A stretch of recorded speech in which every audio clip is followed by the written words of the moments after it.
Un cordial saludo para toda la iglesia en este tiempo. Es un privilegio poder compartir con ustedes la palabra.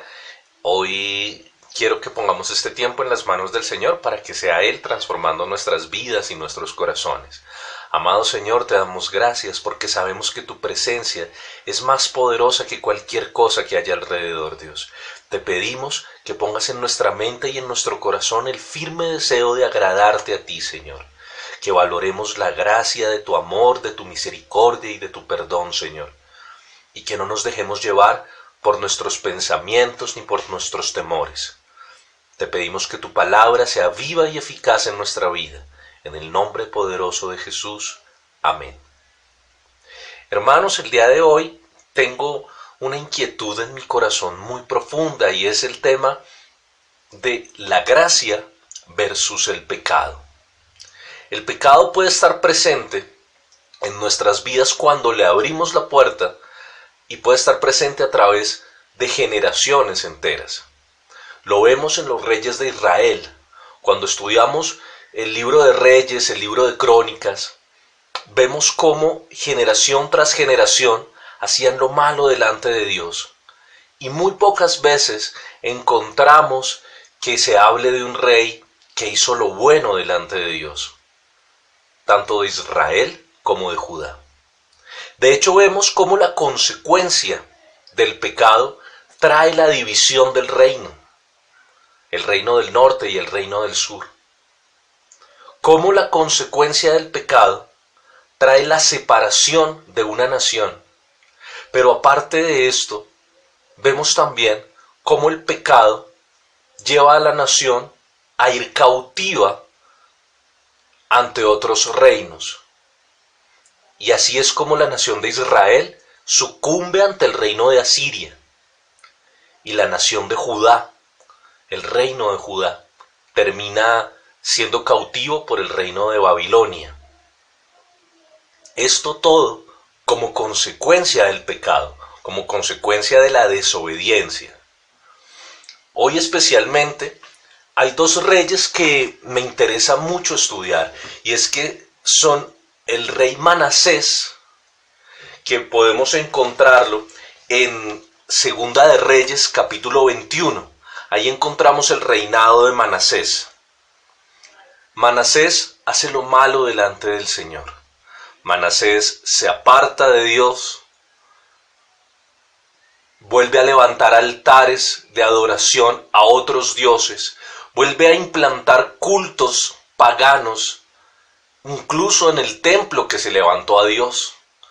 Y en los atrios del templo del Señor pone estatuas, imágenes de otros dioses.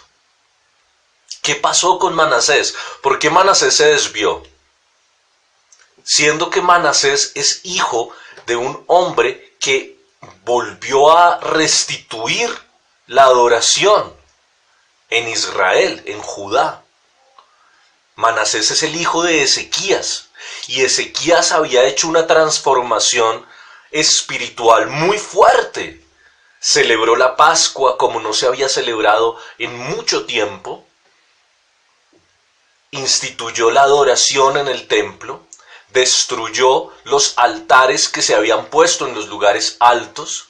Incluso derribó la imagen de la serpiente que se había levantado desde los días de Moisés, porque todavía la gente la adoraba.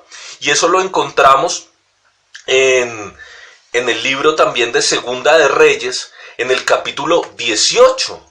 Vemos cómo Ezequías es un hombre correcto delante de Dios, que hace lo bueno para agradar a Dios. En Segunda de Reyes, capítulo 20, vamos a ver que el profeta Isaías le dice a Ezequías que hay una enfermedad que viene a su vida y que por esta enfermedad él va a morir. Pero Ezequías se vuelve a Dios con todo su corazón y le dice: Señor, ten misericordia de mí. Y el Señor tiene misericordia de Ezequías y alarga sus días. Vemos cómo el Señor escucha la oración de Ezequías. Y Ezequías es un hombre que escucha la voz de Dios. Vemos cómo Ezequías trata de hacer lo correcto delante de Dios.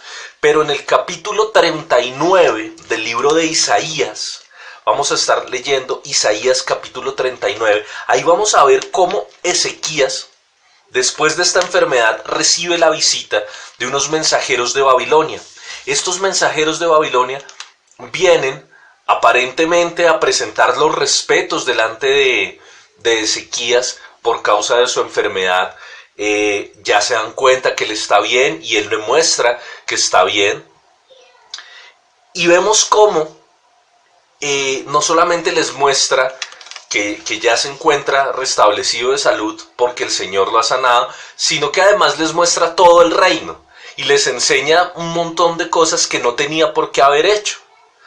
Y entonces Isaías le hace un reclamo a Ezequías y le dice, en el libro de Isaías capítulo 39 versículo 3, entonces el profeta Isaías vino al rey Ezequías y le dijo, ¿qué dicen estos hombres y de dónde han venido a ti? Ezequías respondió, de tierra muy lejana han venido a mí, de Babilonia. Dijo entonces, ¿qué han visto en tu casa? Y dijo Ezequías, todo lo que hay en mi casa han visto.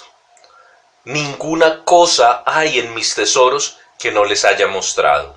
Entonces dijo Ezequías, oye palabra de Jehová de los ejércitos, he aquí vienen días en que será llevado a Babilonia todo lo que hay en tu casa, lo que tus padres han atesorado hasta hoy.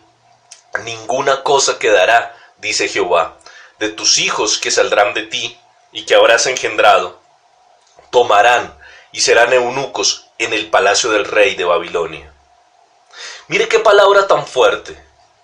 ¿Ezequías venía haciendo lo correcto delante de Dios? Sí.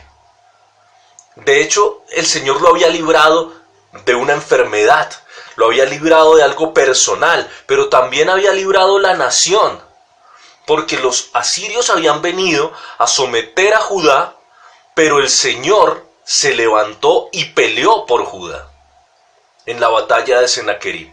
Entonces Ezequías había visto la mano poderosa de Dios en su vida, pero tomó una decisión equivocada al dejarse llevar por la intención de su corazón de ufanarse un poco de lo que había logrado, y terminó abriendo las puertas a unos mensajeros de un reino que años después vino a tomar posesión de lo que él había levantado.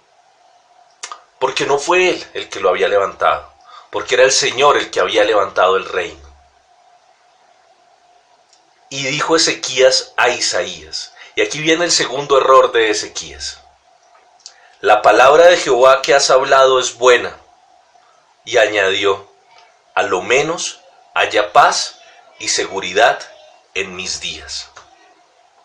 Acaba de escuchar que en el futuro los babilonios van a venir a tomar posesión de su tierra y de todas sus cosas y de todos sus tesoros.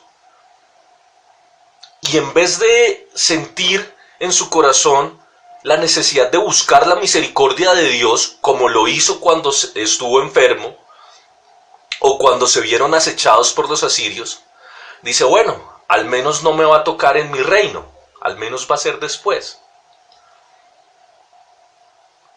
Y viene algo después, y es que su hijo Manasés no continúa su legado de buscar de Dios, sino que es cuando Manasés levanta los altares a otros dioses, y luego ya vamos a ver cómo el Señor cumple este juicio para el reino de Judá. Y es algo terrible, lo vemos en Segunda de Reyes, en el capítulo 24, en los versículos del 1 al 4. Vamos a estar leyendo el libro de Segunda de Reyes en el capítulo 24, en los versículos del 1 al 4. Dice, en su tiempo, Nabucodonosor, rey de Babilonia, subió en campaña y Joacim se convirtió en su siervo por 3 años, pero luego volvió a rebelarse contra él. Jehová envió contra Joacim fuerzas de caldeos, de sirios, de moabitas y de amonitas. Las envió contra Judá para que la destruyeran conforme a la palabra que Jehová había anunciado por medio de sus siervos, los profetas. Ciertamente vino esto contra Judá por mandato de Jehová, para apartarla de su presencia, por todos los pecados cometidos por Manasés. Mire cómo el pecado de un hombre puede perseguir una nación. El pecado de un hombre puede traer maldición sobre toda su familia, sobre toda su descendencia, sobre todo en lo que ha puesto su mano. Una decisión de un hombre, un pecado de un hombre, puede acabar con el legado de una familia. Aunque Manasés se arrepintió, aunque Manasés recibió el perdón del Señor, la consecuencia del pecado fue inevitable. Entonces, en esta mañana, en este tiempo, nos preguntamos, ¿entonces la consecuencia de mis pecados me va a perseguir hasta el final de mis días? Aunque el Señor me restaure. Pues hermanos, aquí está la buena noticia. Romanos capítulo 3, versículos 23 y 24. Por cuanto todos pecaron, están destituidos de la gracia de Dios. Sí, todos hemos pecado, todos estamos destituidos de la gracia de Dios. Y eso es algo que tenemos que entender en nuestro corazón. El pecado, lamentablemente, hace parte de nuestra condición humana. Pero, dice también el capítulo 24, y son justificados gratuitamente por su gracia, mediante la redención que es en Cristo Jesús. El Señor nos tiene una gran noticia, y es que la gracia de su sacrificio en la cruz del Calvario puede destruir el legado de nuestro pecado. Tal vez hemos abierto puertas equivocadas en nuestra vida, y esto puede traer consecuencias para nosotros, para nuestra familia, para nuestra empresa, para muchas cosas. Pero el Señor nos está diciendo acá que Él nos ha justificado gratuitamente por su gracia, mediante la redención que es en Cristo Jesús. En el Señor encontramos la redención de nuestro pecado y no tendremos que asumir esas consecuencias como tuvo que hacerlo el pueblo de Israel en su momento. Gracias, Señor, porque vivimos en el tiempo de tu gracia, Dios, porque vivimos bajo el pacto de tu sangre, Señor, porque vivimos bajo ese sacrificio de la cruz del Calvario, Dios, y te pedimos perdón por todas las veces que lo hemos tenido en poco, Señor. Te pedimos, Dios, que seas tú tomando el control de nuestras vidas para que no volvamos a fallarte jamás, Señor. Y si lo hacemos, que tu gracia esté sobre nosotros. Iglesia, una feliz noche y que el Señor los bendiga.